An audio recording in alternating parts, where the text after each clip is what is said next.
Good morning students, welcome back to my channel science hub. आज मैं लेके आया हूँ आपके लिए class 9th chapter 2 is matter around us pure. तो इस चैप्टर की स्टार्ट होती है कि मिक्सचर कितने टाइप के होते हैं। तो मिक्सचर होते हैं हमारे पास दो टाइप के, होमोजीनियस और हेट्रोजीनियस। होमोजीनियस एक ऐसा मिक्सचर है जिसकी बाउंड्री विजिबल्स होती है, मतलब ऐसा टाइप ऑफ मिक्सचर जिसकी बाउंड्री विजिबल ना हो हमारे पास। जैसे अगर हम पानी में चीनी मिला देते हैं तो पूरा घुल जाता है, तो वो दिखता नहीं, हमें विजिबल नहीं होता, उसको होमोजीनियस कहते हैं। लेकिन अगर हम शुगर या सैंड मिला दें या फिर पानी में हम सैंड मिला दें तो वो विजिबल होगा। जिस सॉल्यूशन की बाउंड्री विजिबल हो वो हेट्रोजीनियस, जिसकी बाउंड्री विजिबल ना हो वो होमोजीनियस। ठीक है। अभी हमने पढ़ा कि सॉल्यूशन दो तरीके के हो सकते हैं, होमोजीनियस हेट्रोजीनियस। सॉल्यूशन क्या है? तो सॉल्यूशन एक होमोजीनियस मिक्सचर होता है दो या दो से ज़्यादा सब्सटेंस का। ठीक है, मतलब कि ऐसा चीज़ जो घुल घुल चुका हो। सॉल्यूशन के अंदर दो चीज़ें होती हैं, एक होता है सॉल्यूट, एक होता है सॉल्वेंट। जो ज़्यादा मात्रा में पाया जाएगा वो सॉल्वेंट होगा, मतलब ऐसी चीज़ जिसके अंदर हम किसी चीज़ को मिला रहे हैं वो सॉल्वेंट है, और जो चीज़ हम मिला रहे हैं वो सॉल्यूट है। समझ में आया? जैसे अगर हम पानी के अंदर चीनी मिला रहे हैं तो पानी क्या है? पानी सॉल्वेंट, और सॉल्यूट क्या है? चीनी। ठीक है, तो चीनी कम मात्रा में था और ये ज़्यादा मात्रा में था। ठीक है, इसी को कहते हैं सॉल्यूशन के दो टाइप हैं, सॉल्यूट, सॉल्वेंट। सिमिलरली ऐसा एक होता है कोलिडल सॉल्यूशन। कोलिडल सॉल्यूशन क्या होता है? एक ऐसा सॉल्यूशन जो बाहर से देखने में हमको होमोजेनियस लग रहा हो, ऐसा लग रहा हो देखने में कि वो पूरा घुल चुका है, लेकिन एक्चुअली वो हेट्रोजेनियस है। जैसे अगर हम दूध की बात करें तो दूध हमें दिखता तो होमोजेनियस होता है, हमें बाहर से लगता है, लेकिन होता वो हेट्रोजेनियस है। अब जैसा कि उसमें सॉल्यूट और सॉल्वेंट था, इसके अंदर डिस्पर्स फेज होता है, डिस्पर्जन मीडियम होता है। जैसे डिस्पर्स फेज में सॉल्यूट बोला हमने, डिस्पर्सिंग मीडियम में हमने सॉल्वेंट बोला। अगर हम गैस और लिक्विड का मिक्सचर बनाए तो फोम बनता है। फोम हमें देखने में तो होमोजेनियस लगता है, ऐसा थोड़ी लगता है कि उसमें कुछ घुला नहीं है, पर अंदर से वो है कोलाइडल सॉल्यूशन। ठीक है, सॉल्यूशन हमारे तीनों स्टेट में पाए जाते हैं, सॉलिड में भी, लिक्विड में भी, गैस में भी। सॉलिड में क्या होता है? सॉलिड में होता है एलॉय। एलॉय क्या है? एलॉय एक होमोजीनियस मिक्सचर है मेटल का, दो मेटल्स का, या फिर मेटल और नॉन मेटल का। जैसे अगर हम ब्रास की बात करें तो ब्रास में जिंक होता है 30% और कॉपर होता है 70%। तो आप बता सकते हो इसके अंदर कि कॉपर सॉल्वेंट है क्योंकि वो ज़्यादा मात्रा में है, और जिंक हमारा सॉल्यूट है क्योंकि वो कम मात्रा में है। लिक्विड की अगर मैं बात करूँ तो लिक्विड में आता है हमारा टिंचर ऑफ आयोडीन। अब ये क्या है भाई? तो ये होता है एल्कोहल और आयोडीन का मिक्सचर। एल्कोहल यानी कि सॉल्वेंट, आयोडीन मतलब सॉल्यूट, क्योंकि हम एल्कोहल ज़्यादा मात्रा में है। तो आप ऐसे भी देख सकते हो कि अगर हम लिक्विड सॉल्यूशन बना रहे हैं तो उसके अंदर हमारा जो ज़्यादा मात्रा में होता है वो हमारा, जैसे पानी हमेशा हमारा लेके देते हैं हम, एल्कोहल में भी वाटर तो होता ही है, तो वो सॉल्वेंट हो जाएगा। गैस में एयर, जैसे 21% ऑक्सीजन है हमारे पास और नाइट्रोजन 78% है, तो ज़्यादा है तो ये सॉल्वेंट, ये सॉल्यूट। ठीक है, इन तीनों के हमारे डिफरेंस आते हैं पेपर में, सॉल्यूशन, कोलाइडल सॉल्यूशन, सस्पेंशन। तो सॉल्यूशन के अंदर जो सॉल्यूट होता है ना, वो हमारा उसके पार्टिकल 10.9 मीटर से भी कम होता है वो सॉल्यूट की मात्रा। इसके अंदर सॉल्यूट की मात्रा 10⁻⁻9 से लेकर 10⁻⁻6 के बीच में होती है। इसके अंदर 10⁻⁻6 से ज़्यादा होती है। ठीक है, अगर ये समझ में नहीं आता तो आप ये नहीं भी लिखेंगे तो चलेगा, इसमें बस इतना बताया है साइज़ कितना है सॉल्यूट का। ठीक है, 10 की पावर्स में। अब सॉल्यूशन को हम नेक डाइस से नहीं देख सकते हैं, मतलब कि हमको सॉल्यूशन विजिबल नहीं होता है, पर ये हमें विजिबल होता है, और ये कभी कभी विजिबल होता भी है, कभी कभी नहीं भी होता है, सस्पेंशन। ठीक है, ये होमोजेनियस मिक्सचर है। कोलाइडल में जैसे कि हमने बात करी थी कि होमोजेनियस दिखता है पर होता हेट्रोजेनियस है, ये होमोजेनियस होता है। ठीक है, इसको हम सेपरेट नहीं कर सकते हैं फिल्ट्रेशन करके। फिल्ट्रेशन मतलब छान नहीं सकते हम सॉल्यूशन को। कैसे छानोगे? चीनी में से, पानी में से चीनी अलग कर सकते हैं? कभी नहीं कर सकते। ऐसे ही हम कोलाइडल सॉल्यूशन को भी नहीं छान सकते। दूध अलग थोड़ी हो सकता है दूध में से अगर हम नहीं भी, पर ये हम छान सकते हैं फिल्ट्रेशन यूनिट से, क्योंकि अगर सस्पेंशन क्या है, रेत में पानी डाला है तो रेत अलग हो सकता है पानी से, अगर हम उसको छानेंगे तो उसी को फिल्ट्रेशन कहते हैं। ठीक है, ये विजिबल नहीं है बिल्कुल भी, तो ये ट्रांसपेरेंट होगा। ये ट्रांसलूसेंट है, मतलब कि दिखता है जैसा है वैसा है नहीं। ओपैक मतलब बिल्कुल ही नहीं दिखता है। अब ये जब दिखता ही नहीं है तो टिंडल इफेक्ट शो तो करेगा नहीं। कोलाइडल में टिंडल इफेक्ट शो हो जाता है, इसके अंदर टिंडल इफेक्ट शो हो भी सकता है, नहीं भी हो सकता। अब टिंडल इफेक्ट क्यों शो होगा? क्योंकि जिस भी चीज़ में पार्टिकल्स अगर मूव हो रहे हैं ना, तो पार्टिकल के अंदर लाइट टकराती है, और वो टकराने के बाद क्या होती है? दिखती है हमको लाइट, तो उसको हम कहते हैं टिंडल इफेक्ट। सिंपल सी बात है। Example, sugar in water, milk अभी बताया था मैंने, ब्लड भी हो सकता है इसका, इसका सैंड इन वाटर हो सकता है। अब टिंडल इफेक्ट था क्या? तो कुछ नहीं है स्कैटरिंग ऑफ लाइट। मतलब कि अगर हमको, जैसे हमने कोलाइडल सॉल्यूशन में हम देख सकते हैं लाइट को स्कैटर होना, क्योंकि उसके पार्टिकल्स विजिबल हो, उसके पार्टिकल मूव कर रहे होते हैं। अब लेकिन सॉल्यूशन की बात करें या सस्पेंशन की बात करें, सस्पेंशन में पार्टिकल जो भी होगा वो पूरा नीचे, अगर हम पानी में रेत डालते हैं तो रेत पूरा पानी में जम जाता है नीचे की तरफ, तो पार्टिकल मूव तो कर नहीं रहे हैं ऊपर, तो उसके अंदर भी टिंडल इफेक्ट शो नहीं होगा। सॉल्यूशन तो पूरा ही घुल जाता है, ट्रांसपेरेंट होता है, तो उसके अंदर भी टिंडल इफेक्ट शो नहीं होगा। लेकिन कोलाइडल में हमारा टिंडल इफेक्ट शो हो सकता है, क्योंकि उसके पार्टिकल मूव कर रहे होते हैं। ठीक है, और ये कहाँ देख सकते हैं हम देख सकते हैं अगर हमारा डार्क रूम है हमारे पास और एक स्मॉल होल से हमारी लाइट पास हो रही है, तो उसके पार्टिकल कोलाइड होते हुए दिख जाएंगे।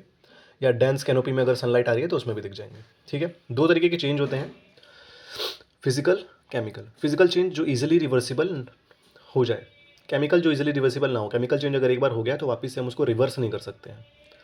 इसमें नया प्रोडक्ट फॉर्म नहीं होता फिजिकल में, इसमें नया प्रोडक्ट फॉर्म होता है। इसके अंदर क्या क्या देखने को मिलेगा, तो फिजिकल चेंज में ओनली स्टेट चेंज ही हो सकता है, मतलब सॉलिड से लिक्विड बदल दिया, लिक्विड से सॉलिड में बदल दिया, हमने पिछले चैप्टर में पढ़ा हुआ है ये। इसके अंदर लेकिन ऐसा नहीं होगा, इसके अंदर हीट, लाइट, साउंड, ये सब चीज़ें निकलती हैं, इलेक्ट्रिसिटी बन जाएगी, हो सकता है प्रेसिपिटेट फॉर्म हो रहा हो। तो इसके अंदर क्योंकि नया सब्सटेंस ही फॉर्म होता है। जैसे अगर हम बर्फ़ को पिघलाएं तो हम वापस से उसको बर्फ़ भी बना सकते हैं, पर अगर हम लकड़ी को जला दें तो वापस से लकड़ी नहीं बनेगी वो। तो ये हमारा वो है। इसके अंदर एक साइज़ में सिंपल क्वेश्चन आता है आपका, साइज़ और इंटेक्स क्वेश्चन का, इंटेक्स क्वेश्चन में इसी टॉपिक के बाद है आपका। बस पहचानना है फिजिकल क्या है, केमिकल क्या है, ठीक है, सिंपल है उसमें। अगला अगर हम बात करें एलिमेंट की, तो एलिमेंट क्या है, एलिमेंट एक बेसिक फॉर्म है मैटर का जिसको हम तोड़ नहीं सकते हैं सिंपल सब्सटेंस में। इसको डिस्कवर किया था रॉबर्ट बॉयल ने। एलिमेंट 3 तरीके के होते हैं, metal, non metal, metalloid. Difference metal non metal में आता है, मेटालॉइड में नहीं आता है। मेटल क्या है, मेटल लस्टरस होता है, लस्टरस मतलब मेटल शाइनिंग होता है, हर मेटल शाइन करेगा।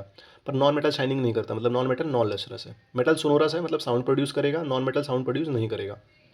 मेटल मैलिएबल है, मैलिएबल क्या होता है, अगर हम किसी भी मेटल को मतलब थिन शीट्स में बदल सकते हैं, पीट करके थिन शीट्स में बदल सकते हैं, पर नॉन मेटल को हम थिन शीट्स में नहीं बदल सकते। मेटल को हम थिन वायर में ही बदल सकते हैं, जिसको हम डक्टाइल कहते हैं, पर नॉन मेटल को नहीं बदल सकते। मेटल गुड कंडक्टर होता है हीट इलेक्ट्रिसिटी का, नॉन मेटल नहीं होता है, बैड कंडक्टर होता है। इसका एग्जांपल गोल्ड आयरन, इसका एग्जांपल ऑक्सीजन, हाइड्रोजन। अब मेटलॉइड क्या है, मेटलॉइड एक ऐसा वो है जिसके अंदर हम मेटल और नॉन मेटल दोनों की प्रॉपर्टी देखते हैं, इसलिए इसको कहते हैं इंटरमीडिएट प्रॉपर्टी। जैसे बोरोन, सिलिकॉन, जर्मेनियम, ये होता है इसके अंदर, सिंपल है। अगर हम बात करें मिक्सचर और कंपाउंड, तो मिक्सचर क्या है, अभी हमने बात करी थी कि मिक्सचर सिंपली मिक्स होकर नया सब्सटेंस फॉर्म करता है, पर कंपाउंड ऐसा नहीं है, कंपाउंड रिएक्ट करता है। ये केमिकल रिएक्शन से बनेगा, पर ये केमिकल रिएक्शन से नहीं बनेगा, ये फिजिकल चेंज है, ये केमिकल चेंज है, ऐसा बोल सकते हो आप इसको। एलिमेंट का कोई फिक्स रेशियो नहीं है, कंपाउंड का फिक्स रेशियो है। हम फिक्स रेशियो के बारे में नेक्स्ट चैप्टर में पढ़ेंगे। जैसे वाटर जो हमारा है वो फिक्स रेशियो में मिलता है 1:8 के, ठीक है। मिक्सर हमारा जो है वो जितने भी चीज़ों से मिलके मिक्सर बना है ना, वो हर चीज़ की प्रॉपर्टी बताएगा, पर इसके अंदर कोई प्रॉपर्टी इशू नहीं करेगा। कंपाउंड जैसे मान लो H2O बना है हमारा हाइड्रोजन ऑक्सीजन को मिला के, तो हाइड्रोजन ऑक्सीजन की प्रॉपर्टी नहीं बताएगा, वो केवल H2O की ही प्रॉपर्टी बताएगा। मिक्सर शुगर इन वाटर होता है, ये हमारा क्या है, आयरन को अगर हम सल्फर से रिएक्ट करें तो बनेगा आयरन सल्फाइड, तो ये कंपाउंड है, ठीक है। ऐसे हम एलिमेंट कंपाउंड दे सकते हैं। जैसे मैंने बनाया H2O, तो H2O तो कंपाउंड हो गया, पर H2O मिलके किस किस को बनाया, H2 और O2 को, तो अलग अलग जो अगर H2 और O2 अगर हम बोलें तो अलग अलग H2O2 क्या है, एलिमेंट है, सिंपल सी बात। इसके अलावा पेपर में इस चैप्टर में से एक न्यूमेरिकल आ सकता है आपको मास परसेंटेज निकालने का। मास परसेंटेज होता है, वॉल्यूम परसेंटेज होता है। तो अगर मास बाय मास बोलता है तो ऊपर भी मास होगा, नीचे भी मास होगा। वॉल्यूम बाय वॉल्यूम बोलता है तो ऊपर भी वॉल्यूम होगा, नीचे भी वॉल्यूम होगा, इतना याद रखना है बस, ठीक है। मास के जी में होता है, वॉल्यूम लीटर में होता है, तो क्वेश्चन में आपको पता लग जाएगा कि किसकी बात हो रही है, ठीक है। ऊपर क्या होना चाहिए, ऊपर होना चाहिए मास ऑफ सॉल्यूट, नीचे होना चाहिए मास ऑफ सॉल्यूशन। अब मास ऑफ सॉल्यूशन आएगा कैसे, मास ऑफ सॉल्यूशन आएगा मास ऑफ सॉल्यूट और मास ऑफ सॉल्वेंट को प्लस करके। ये मत कर देना कि मास ऑफ सॉल्यूट अपॉन नीचे मास ऑफ सॉल्वेंट लिख दो। तो क्वेश्चन ढंग से पढ़ें, इसका एक्सरसाइज में इन टेक्स्ट में क्वेश्चन है, इजी क्वेश्चन है, फॉर्मूला बेस्ड हो जाएगा वो। एग्जाम्पल अगर आप देखते हैं आपके बुक में एक एग्जाम्पल है, उस एग्जाम्पल को देख के आराम से समझ में आ जाएगा आपको कि इसमें करना क्या है, ठीक है। इंटू 100 करना नहीं बोलना है इसमें, ठीक है। दो तरीके के सॉल्यूशन होते हैं हमारे पास, सैचुरेटेड, अनसैचुरेटेड। अब ये क्या है, तो सैचुरेटेड एक ऐसा सॉल्यूशन होता है जिसके अंदर हम उतना ही सॉल्यूट डाल सकते हैं जितना उसके अंदर घुलने की वो है। अगर मान लो कि अगर हम नींबू पानी बना रहे हैं, नमक ज़्यादा या चीनी ज़्यादा कर दिया हमने, तो फीका वो ख़राब नहीं हो जाएगा। तो एक स्टेबल सॉल्यूशन को हम सैचुरेटेड सॉल्यूशन कहते हैं।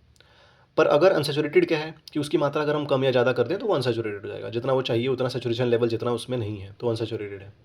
और यही जो हम पता करते हैं ना कि कितना सॉल्यूट प्रेजेंट है उस सैचुरेटेड सॉल्यूशन में किसी टेम्परेचर पे, उसी को हम सॉल्युबिलिटी कहते हैं, ठीक है। तो चैप्टर इतना ही था आपका। चैप्टर में हमने क्या क्या पढ़ना था, चैप्टर में हमको इंपॉर्टेंट टॉपिक पढ़ना था, होमोजेनियस हेटेरोजेनियस मिक्सचर क्या होता है, सॉल्यूशन क्या होता है, सॉल्यूशन के दो टाइप थे, सॉल्यूट सॉल्वेंट, ठीक है। फिर कोलोइडल सॉल्यूशन जिसके टाइप डिस्पर्स है, डिस्पर्जन मीडियम, सेम ही होता है ये भी सॉल्यूट सॉल्वेंट की तरह।